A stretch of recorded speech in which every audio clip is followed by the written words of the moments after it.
He's a professor, and he's leading the data assimilation group for the King Abdullah University. His research interest involves the use and integration of dynamical models and observations to simulate, study, and predict realistic geophysical fluid systems, and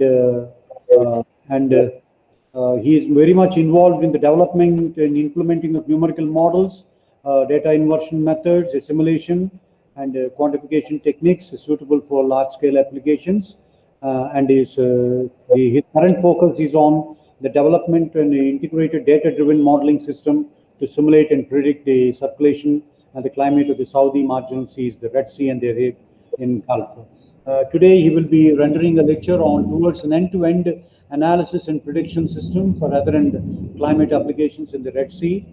Professor Ibrahim has more than 256 research publications in highly standard-cited international journals, and he is very much involved in the research of ocean modeling.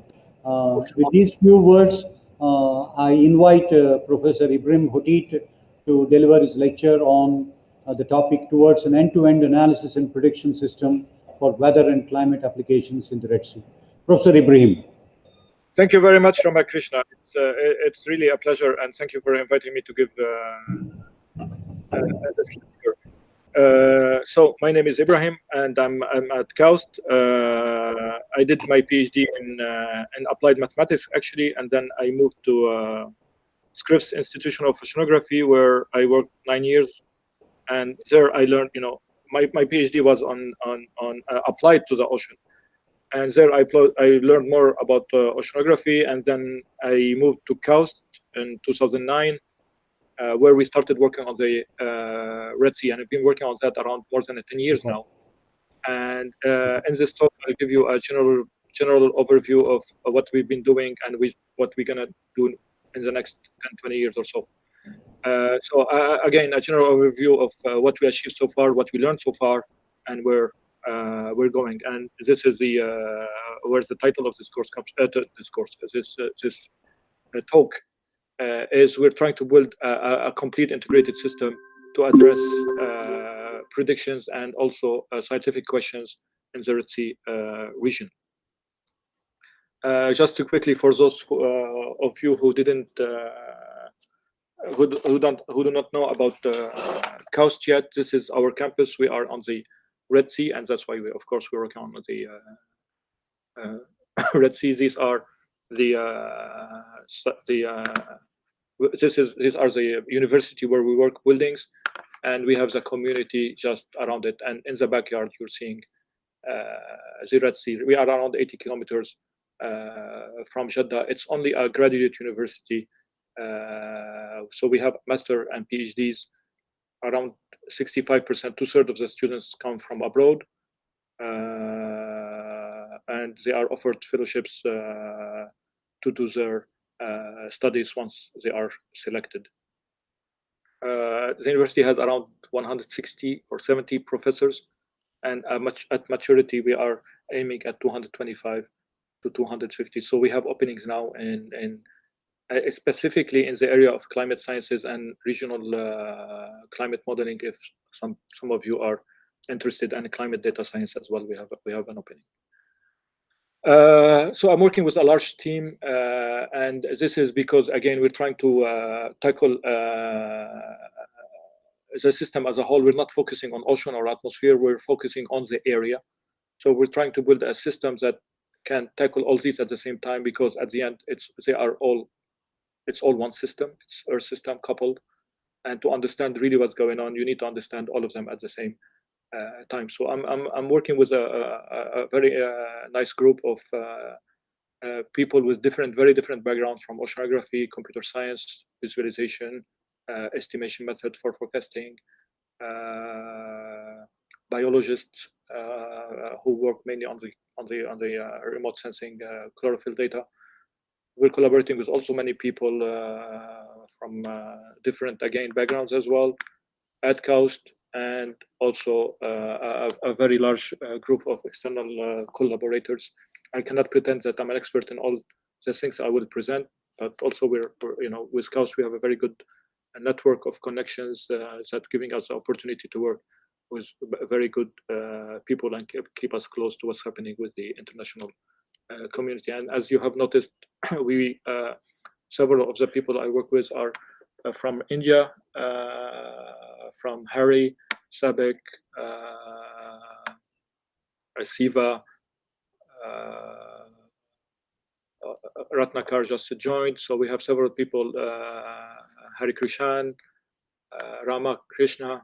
So we're working with very people from India, and I have very good connections with the Indian continent. And actually, I miss it. This is the first year I don't go visit India in the last 5 years, and hopefully we'll be able to come back to normal life and have physical visits again soon. Okay, so why we're working on the Red Sea? Actually, I use this figure usually to show you where it's KAUST. This is the Red Sea. It's very long basin, and KAUST right in the middle. Jeddah is around here, and KAUST is here. It's very long. It's 2,000 kilometer length and 200 kilometer wide, on average. It's almost closed. It's only open, mainly open from to the Indian Ocean through the Gulf of Aden. This is what we call Bab el-Mandab in this area. As there is a canal Suez, but the exchange is very, very limited, and it was opened artificially for the ships to be able to move to the Mediterranean Sea. So it has these two gulfs, Gulf Aqaba and Gulf of Suez, and they are important. There are small scale, small gulf, but they are important for what's happening in the deepwater formation events in the north that I will talk about soon. What's nice about what is unique about the Red Sea, it is really one of the warmest and also most saline waters in the world, and it has a very thriving coral reef system. And so people look at it in terms of since say the reefs are able to thrive in these conditions, it exemplifies what the future seas will look like, with warmer and saline, and it can be looked at as a laboratory, natural laboratory for testing how the reef is surviving during these conditions and what's needed to in other seas to continue to thrive during the projected future conditions. And also some people refer to it as the miniature Atlantic meridional overturning circulation, because as you will see, it also has an overturning cell, actually cells that looks like the overturning cell in the Indian Ocean and the Atlantic Ocean. Okay, so why we're studying the Red Sea? Again, it's our backyard, and when we moved in and KAUST opened in 2009, 2010, there was very little known about it. It has a great, very nice, second longest, third largest coral reef in the world. It's one of the busiest commercial highways. It's a source of important source of food, fisheries, aquaculture, desalination, especially desalination for fresh water for the very arid area of the Arabian Peninsula, and also it's been also explored for various sources of energy. There are the biggest governmental and industrial projects now that are being developed in the kingdom are along the Red Sea coast, and it particularly, I'm not sure if you heard about Neom City, Neom region that is being developed from scratch as one of the most advanced new cities in the world. That's one of the biggest projects in the world right now, with estimated budget of $400 to $500 billion to start a new city with zero emissions, zero cars, very, very futuristic city. Aramco is also working on exploring it and also protecting it with, Aramco is the oil company, the biggest oil company in the world also. And they have operations, of course, in the Red Sea. And it's been also, found that the Red Sea is being impacted, strongly impacted by climate changes, and there are many papers suggesting that it's warming at a fast rate. So KAUST is interested in contributing to the scientific understanding and helping the kingdom developments along the Red Sea coast. So KAUST initiated this what we call virtual Red Sea initiative that I'm leading, and it has three components. The way we organized it, it is organized according to the modeling forecasting according to the time scales. So we're building short-term forecasting capabilities. We're building coupled systems to do to expand the predictability and understand further the coupled phenomena, RC interactions, and also to understand the impact of the climate on the system on the long term. So it's split in terms of time scales, and in collaboration with MIT, Scripps, and Plymouth Marine Laboratory.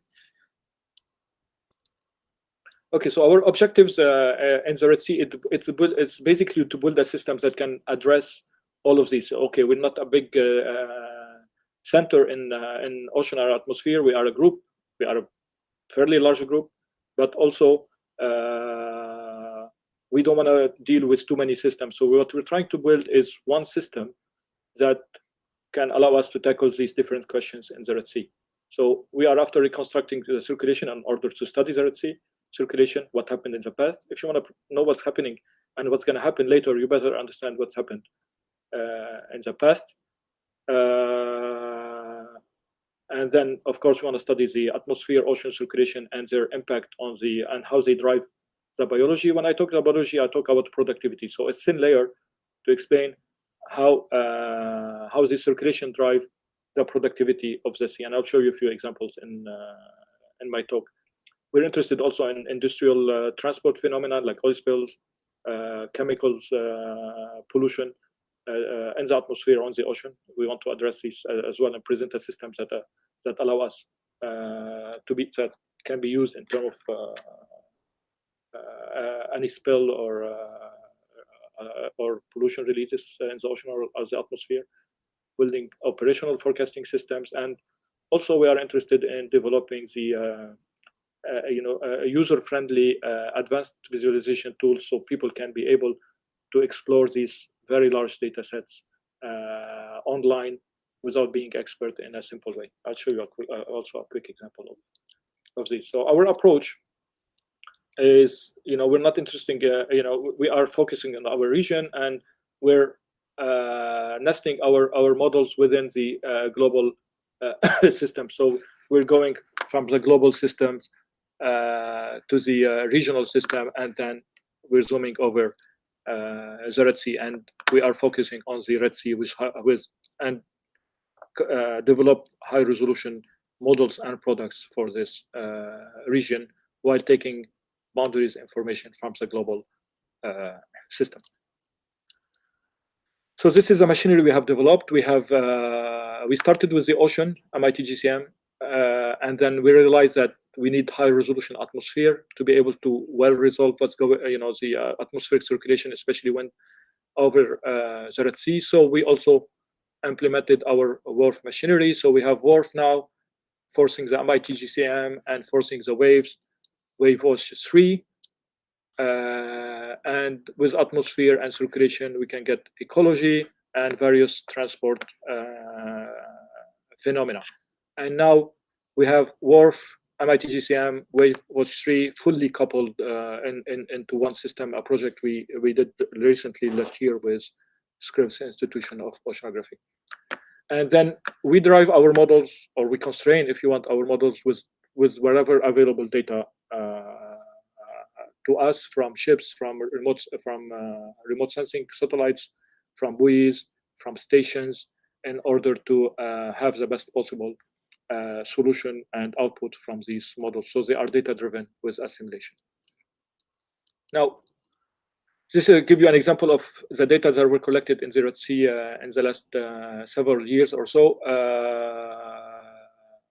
From since KAUST started, and the Red Sea is starting to become fairly well observed compared to the amount of observations that were available to us before KAUST starts. It was there were very little. So KAUST invested a lot in observing and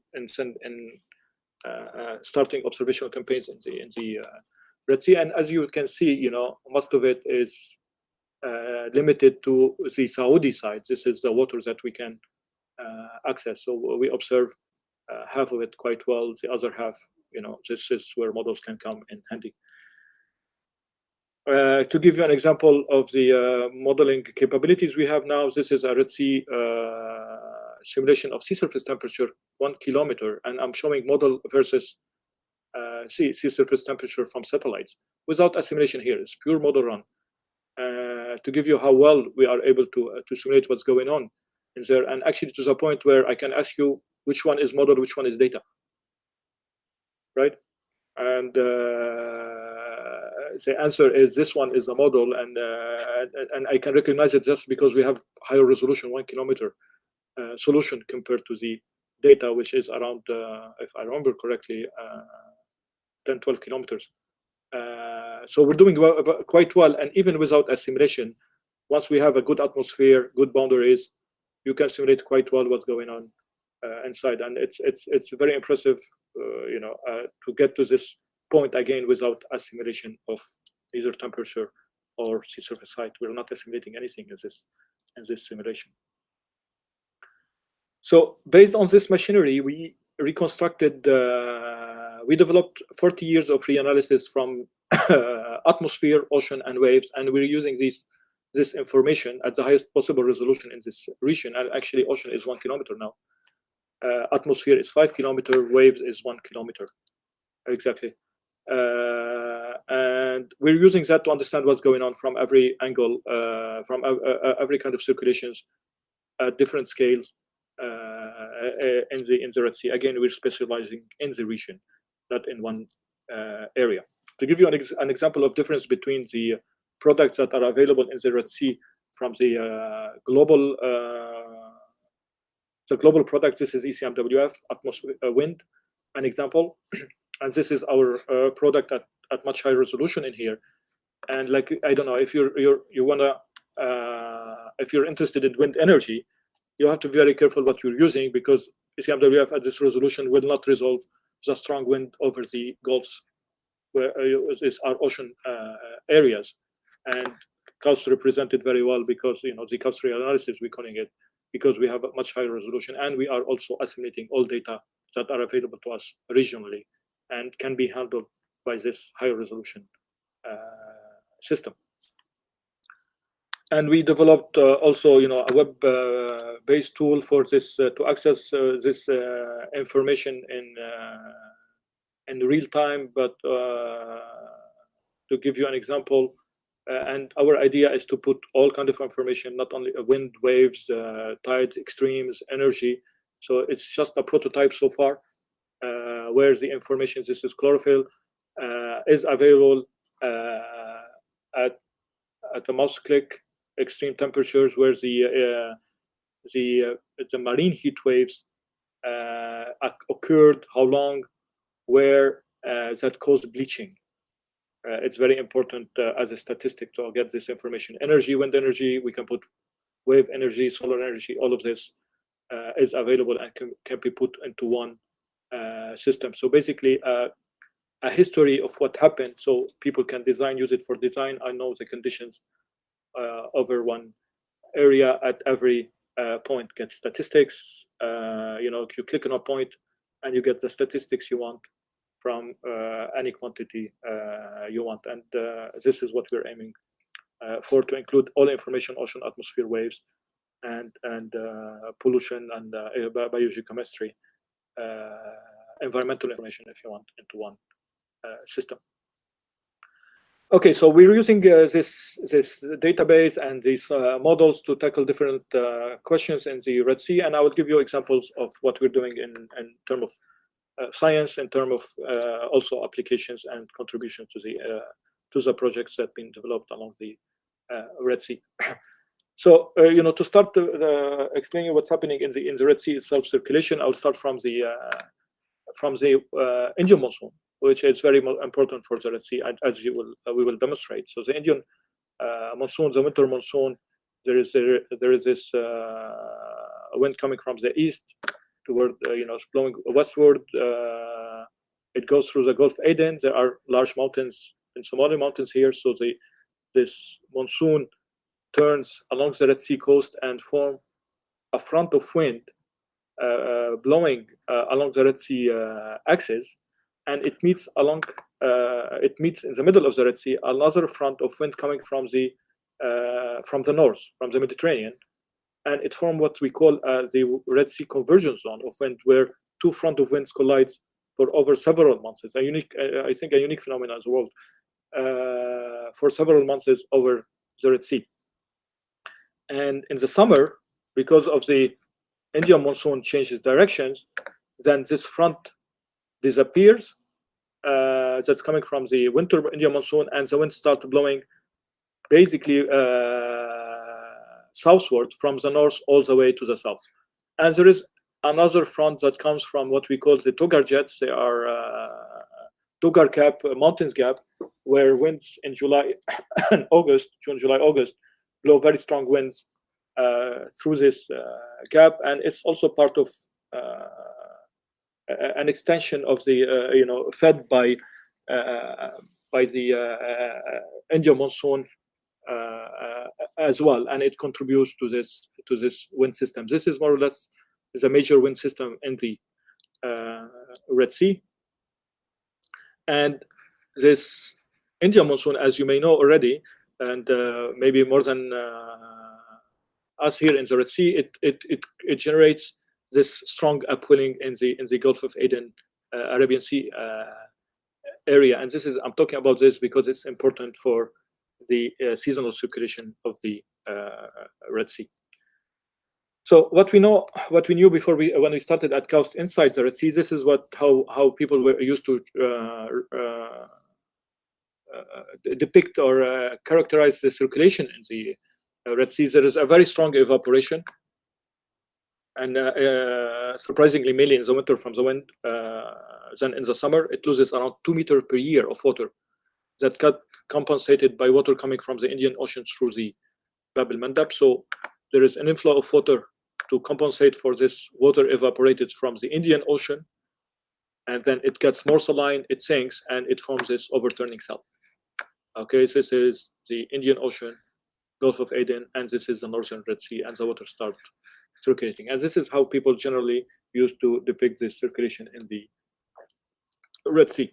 And once they looked more a bit deeper at that, and they looked at the geochemical traces in the Red Sea, they followed the chemical tracers. They suggested two cells actually, one upper cell and one lower, much lower cell, overturning cell. So the chemical data are suggesting actually not one, by basically depicting two cells in the Red Sea. And this is what we wanted to investigate and see the variability of these through our long data set and models. One thing also that has been done also in the early 2000s, also this campaign by University of Miami. They deployed sensors, ADCPs, and along the Bay of Bengal to measure the inflow of water, salinity, temperature, velocities, transport in the I said in the Bay of Bengal, in the Bab el-Mandab, sorry, to see what's coming in and out from the Red Sea. So what they saw, they collected data over 1.5 years, starting from summer. So they have 2 summers and 1 winter, 1.5 years around. And what you could see when you look at this transport, basically in the summer, in June, July, August, they see transport. They see 3 cells. Water coming in, water coming out. This is negative. So coming out of the Red Sea. Then in the middle, water coming into the Red Sea, and then again water coming out of the Red Sea. This is in the summer. In the winter, you see that the transport completely changes in this, and it becomes positive at the surface and then negative in depth. So basically water coming in and coming out. Then in the summer again, it goes to out and out. So actually we're moving from 3 layers in the summer to 2 layers, 2 layers of exchange in the winter, depicted in this figure. So in the winter, this is January, February, March, water coming in from the top and water coming out. This is transport in the winter, and in the summer we'll have 3 layers, not 2, out, in, out. So there is an exchange. That Smith represented it very nicely in 2004.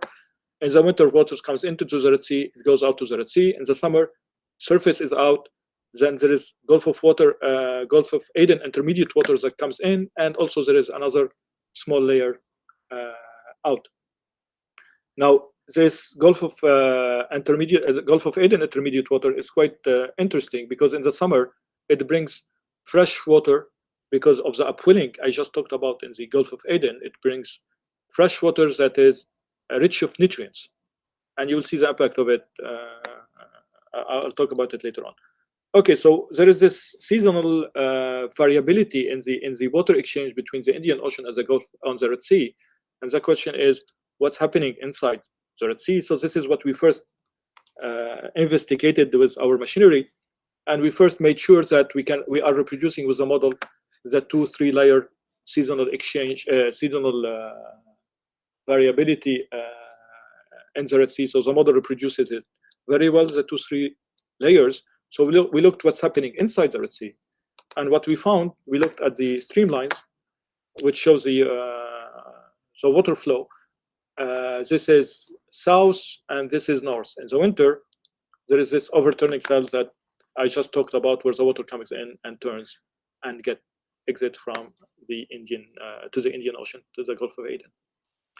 And so this water, it's of course fresher and colder, because it's coming from the Gulf of Aden towards the Red Sea. In the summer, things are completely different. In the summer, the overturning cell reverses completely, and it becomes in from here and out from here. So the water starts turning in the other direction.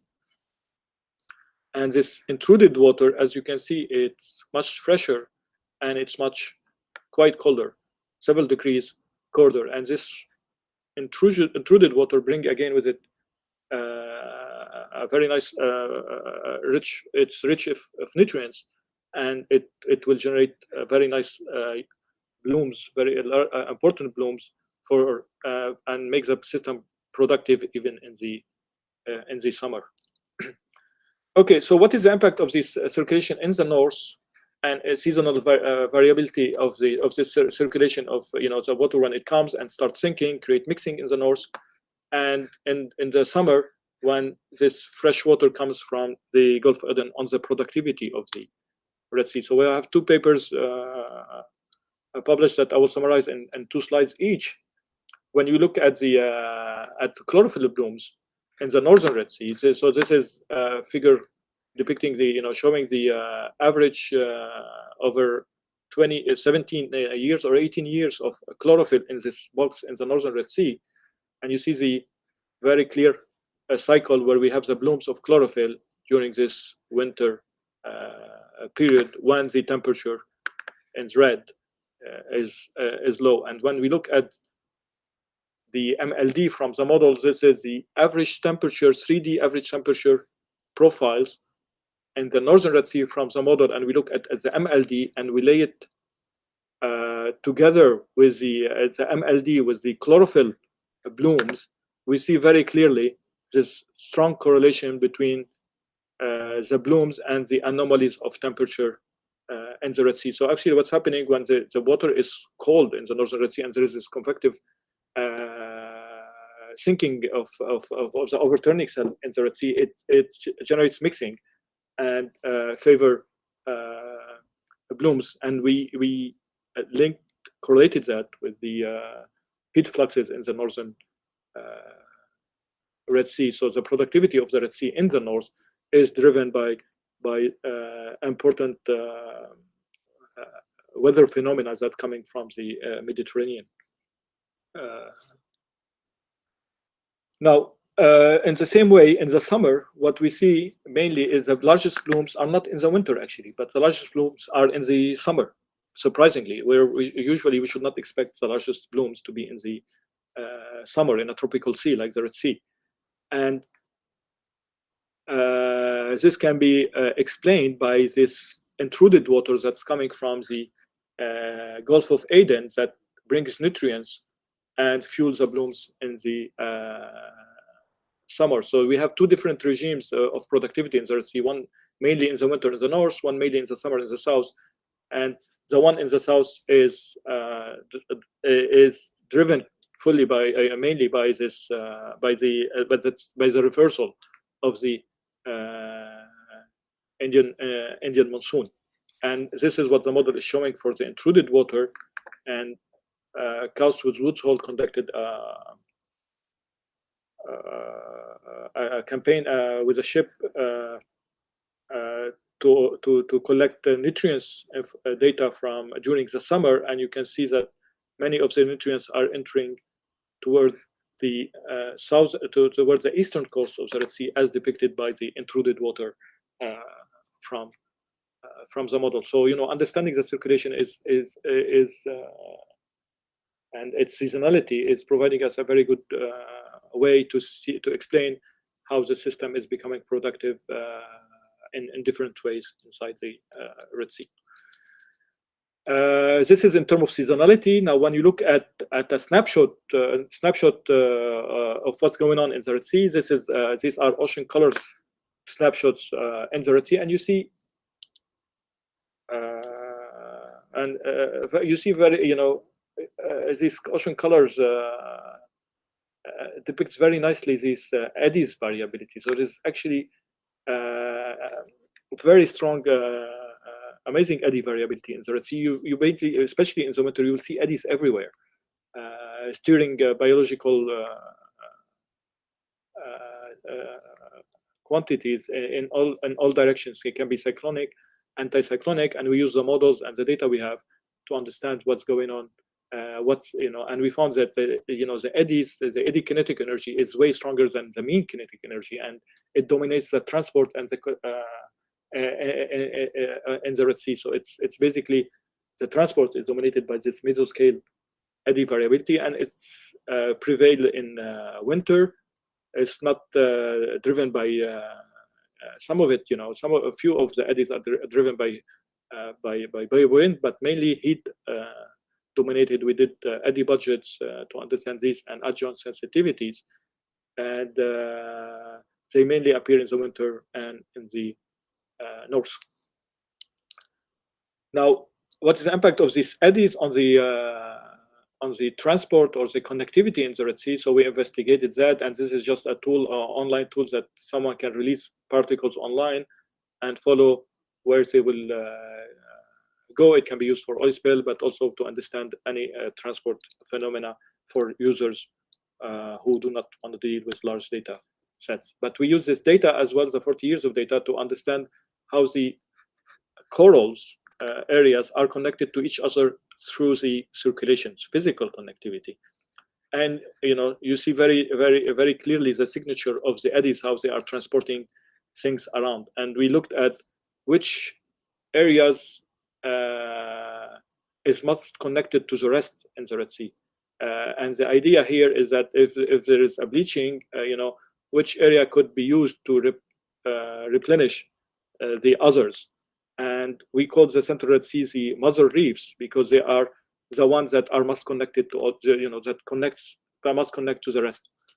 Okay, so if there is an area we want to protect in the Red Sea, we would advise to focus on the central, because this is the one that will replenish the others. And we very nicely, actually, the physical connectivity that we get from the circulation maps, it fits quite well the genetic connectivity that has been derived by people working in genetics in the Red Sea research centers. Now, another example I will give you from the impact of these eddies, which was very nice, and the paper just appeared in 2021, actually last month. we looked at the actually we started. Someone noticed that from the sardine catchments. This is sardine catchment in black. In 2003, there's a very large peak. There were much more sardine in the Red Sea than usual, and we got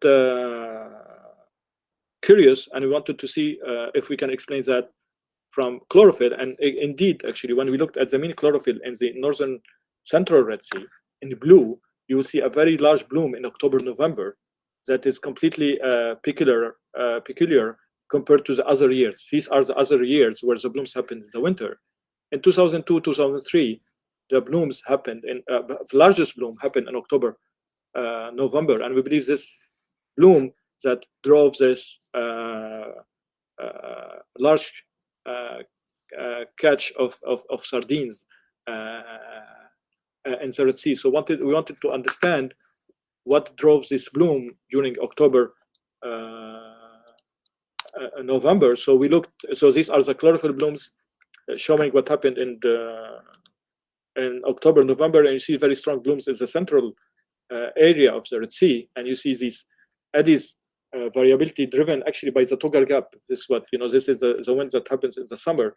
So 1 month later, July, August, September, this mixing we believe generated very strong blooms in the central Red Sea and makes the system very productive during this period. That brought food to the system and favored productivity. Strong productivity during this period. So this is one of the roles of the eddies in this region. But this gives you an example how we can explain how the circulation drive the productivities that we see from in the biology and also in the fisheries. The last part I wanted to talk about in the circulation is at the interannual level. So we talked seasonally, we talked in terms of mesoscale variability, and this is at the interannual level. These are cruises. These are cross sections from cruises data of temperature in 1982, in 83, in 87, 95, 2001, and 2000. And what it shows is that this weird cold water, and this is north, this is south, and this is at the bottom of the almost the bottom of the Red Sea. This is 1,000 meters, and you see this cold water that came from somewhere in 83, and then moved around, diffused, of course, lost of its became a little bit warmer, but also after 4 years, its presence is still there. And then again in 95, there is also another mass, water mass, cold water mass that appeared in the deep Red Sea, and it took 5-6 years for it to start to move around and then start to diffuse. So we got interested where this water came from, and it's due to what. And so with the model we saw also very nicely similar features of cold waters that appeared in 83 and a similar feature also in 87. So we were confident that the model is reproducing these deep water formation events of cold water, and we tried to track where they're coming from. So what we did, we released tracers in the northern Red Sea in here, and we wanted to see where it's going. So, and you will see in 82, 83 basically this water will go all the way down and start circulating, but the biggest one will happen in 1992. A very large, a very strong deep water formation event will happen, and will basically change the whole circulation inside the Red Sea. This is the 92, and you will see the water how over a short period of time went all the way down, and this is the cold water we're seeing from the data, and it start moving down. And when we looked at the temperature profiles from very long time series from the model, we found these deep water formation events in 83 again and in 92, and we related these to very cold weather events in the northern Red Sea through the Mediterranean. It's linked to, it happens during the NAO events, North Atlantic Oscillation events. But the biggest events that happened, here it happened in 88, 89, it happened a little bit, but the strongest events happened actually during the well-known El Chichon and Pinatubo volcanoes events that happened in the Philippines and Mexico, that were linked with very cold temperature in the Eastern Mediterranean and the Red Sea. So the weather became quite cold in the Northern Red Sea. It made the water more dense, and it generated these dense waters that went sinked all the way to the deep Red Sea. And actually, we believe that now that there are not two layers at two overturning cells, as I talked at the beginning, and actually there is this overturning cell sometimes is very strong, where the water goes all the way down, and sometimes is not as strong, and it remains at the surface. But both of them operating at the same time. Okay, these are other studies we are doing in the Red Sea. We are interested in all aspects again of the Red Sea circulation, from internal wave to water exchange interannually, to future projections, and explain again how this drives the productivity of the Red Sea. Okay, in terms of energy and technology, we are supporting many, this data set is supporting many projects along the Red Sea coast, as I mentioned, because it's the best available for this region. And when you start a new city or new development, you need to know the conditions, the atmospheric ocean conditions, to design, to best design or to produce. And also, if you are especially like NEOMS, who's interested in renewable energy. So we do, once we have the analysis of atmosphere, of rain, of wind, we can do many things. We can do sea surges, and it allows you to design your constructions on the coast, but you can also do flood risk maps, because we have the rainfall over statistics over 40 years. And these are very important for designing construction and protecting your investments. We can also do all sorts of explore energy potentials from wind, waves, and solar. But also we supported the oil spill accident, and this I want to just show you quickly the accident that happened last year from an Iranian tanker that leaked oil in the Red Sea. These are satellite images. We were following real-time satellite images from the oil, and after processing over 3 days, few days between each color, and basically is green is the last. We had a very clear image passing in the central Red Sea, and it showed the location of the oil. So we took the location, and we predicted. We were supporting the authorities with real-time predictions of oil spills in the Red Sea. And this is one simulation, and I will show you another one, which shows very similar circulation, but where the eddy is a little bit displaced between the two simulations, and this will change completely, not completely, but it changed well the fate of the predicted oil. So basically, what I wanted to show from this figure is that as modeling eddies and get them exactly at the right place. These are baroclinic instability phenomena. It's very difficult. You might get the eddy, but maybe it's a little bit shifted up and down. And if it's shifted a little bit east or west, then the fate of the predicted oil will be different. And this will make things more complicated actually for predictive capabilities, especially again, wind eddies are difficult to predict in such. And in the Red Sea, the mesoscale variability is just dominating.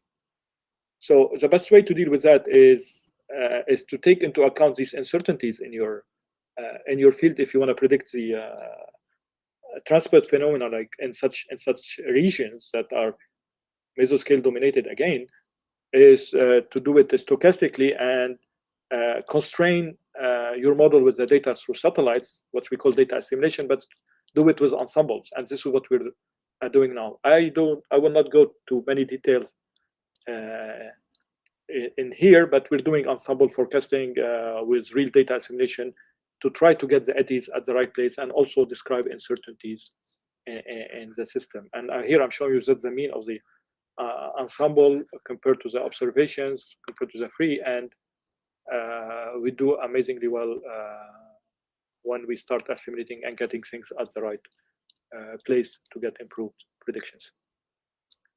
And so this system now is being built operationally. It should be delivered by the end of the year to Aramco as the national operational system for the Red Sea. Okay, so where are we going from now?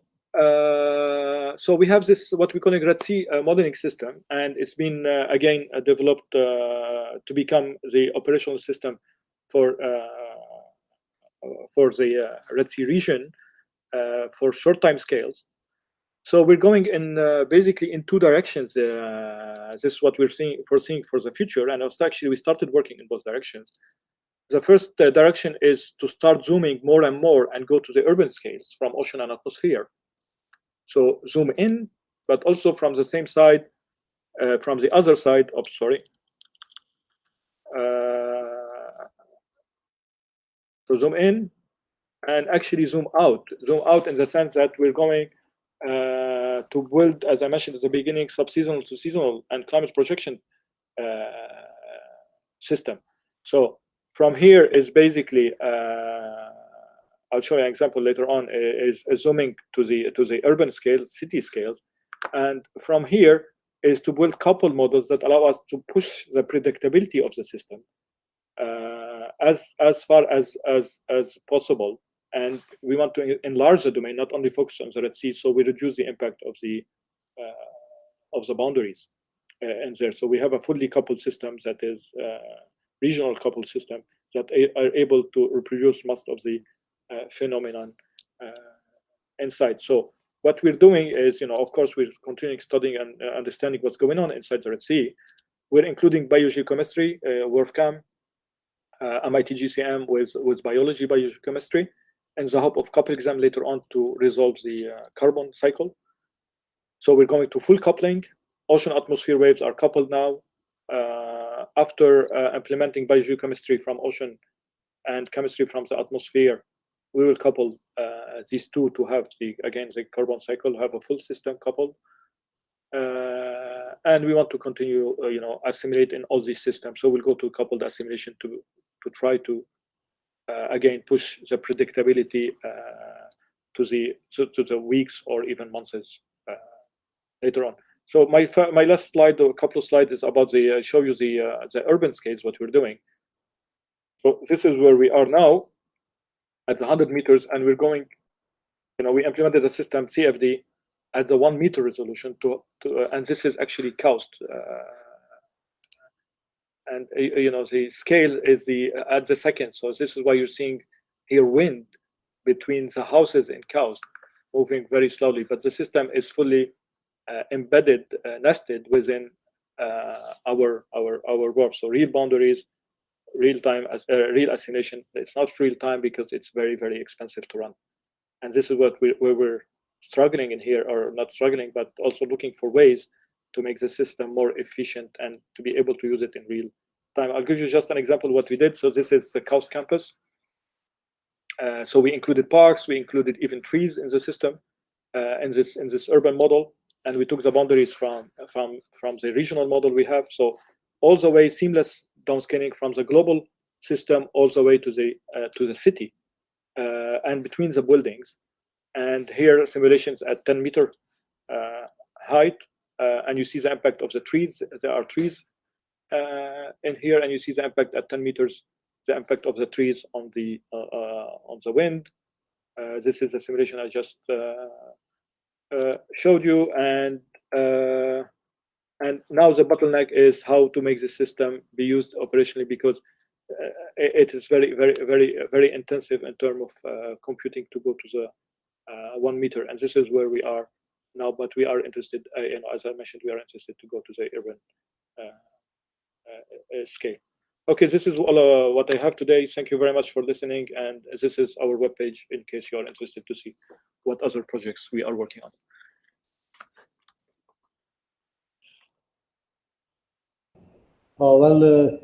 Thank you, Professor Ibrahim, for your interesting talk on the Red Sea. Yeah, I think a couple of questions are there from the audience. One question is there, will there be any impact to the Red Sea on the evolution of IOD, the Indian Ocean? Yeah, it's difficult to know. It was suggested that the volume of water that is coming out from the Red Sea is not that important to impact, to have large impact outside. Although it was traced all the way to the Southern Ocean, but something that would be interesting to look at is that during these deep water formation events that happened,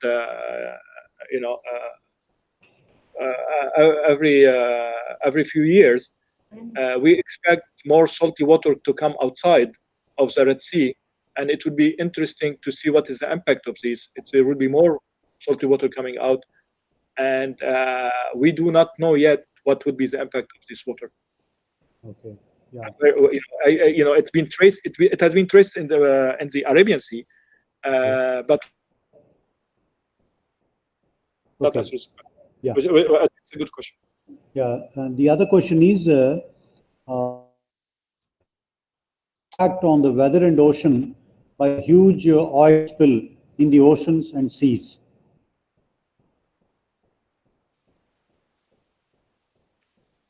Sorry, I think I lost you.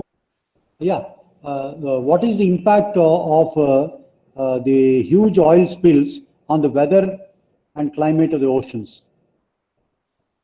So oil spill, and the weather. If you mean about on circulations, usually we do not account for it much. Usually, what we do, the oil is driven by the weather, but its impact on the circulation is not accounted for, and this is mainly because most of the oil, usually depending on the type of oil, of course, it evaporates after a few days, a large amount of it, or it beaches, and it should not have important impact on the main circulations of the sea or in the atmosphere. It's the other way around. It's driven by the weather conditions. And a couple of questions from my side. Sure. What is the impact of the Indian Ocean warming on the Red Sea circulation? We don't know much. And so if someone is interested in looking at these questions, we will be more than happy to collaborate with. We didn't address these questions yet, but of course it's a very interesting question. Okay, fine. We know a little bit the impact of the ENSO, for instance. We have a paper on the impact of ENSO, two papers, one on the rain and one on the activity. During ENSO years, we expect the Red Sea to be more productive through the water coming from the Indian Ocean. There is more water coming from the Indian Ocean. Okay. But in terms of forming, we didn't investigate it yet. But it's definitely something that could be nice to investigate. The other question from my side is regarding the assimilation in the Red Sea circulation. Is it better to assimilate some atmospheric data and then force the ocean, or is it better to assimilate the ocean data and then find the circulation? Which one is better? So ideally you want to do it in a coupled way, both of them at the same time, ideally. Right now we're not there yet. So the way we're doing it now, we're first deriving the atmosphere, and from the atmosphere we're going to the ocean. Okay, because why I'm asking you is because of the Red Sea being a narrow column of the ocean. Okay, will it be that complicated to use a coupled model for the Red Sea circulation? It's complicated. The word complicated is interesting. We have a coupled system now. The complicated part of it is you need to run at high resolution, both of them at the same time. Competition is demanding, especially if you want to go all the way to the Indian Ocean. Because if you want to go to 1 kilometer in the ocean to well describe the Red Sea, and also high resolution of atmospheres, and competition becomes demanding even if for a small area like ours. And the complication comes then in the coupled assimilation. That is, I would say, people are working on it. You can do coupled assimilation in what we call a weak way, weak sense, where the ocean data are assimilated to the ocean, and the atmospheric data are assimilating to the atmosphere, and the coupling is only done through the physics.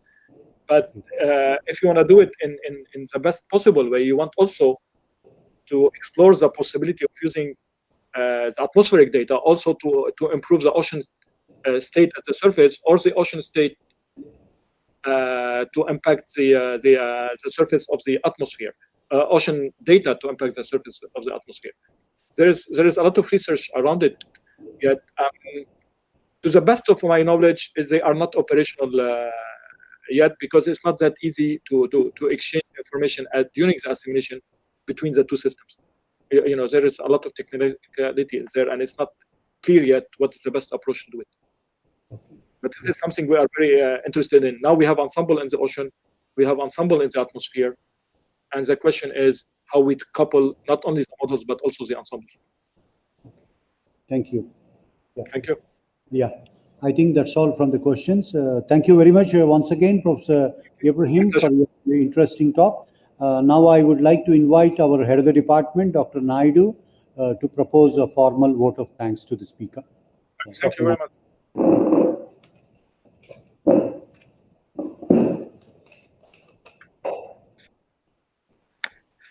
Good evening to all.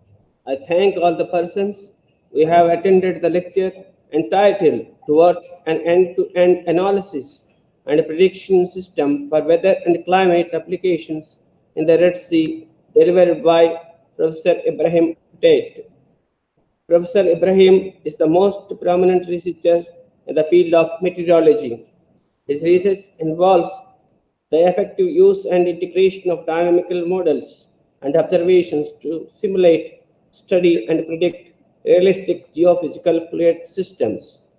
Professor Ibrahim has been publishing very high-quality papers in high-reputed journals. Dear sir, I should be thankful to you for giving us an inspiring lecture. I strongly believe that you are a well-wisher of our Department of Meteorology and Oceanography, Andhra University. You have been encouraging so many of our students who are working in various organizations by offering fellowships and research positions. I should be thankful to you for your kind support. Dear sir, there are promising students and researchers in our department. I am looking forward for your kind help in the development of our Department of Meteorology and Oceanography, Andhra University. Thank you once again, sir. Thank you very much. My pleasure. Thank you. And we're looking forward to continue working with you. Dr. Ibrahim, thank you very much. Yeah. Thank you. Thank Yes. you. Looking forward to see you soon. Yeah. Bye-bye. Yeah.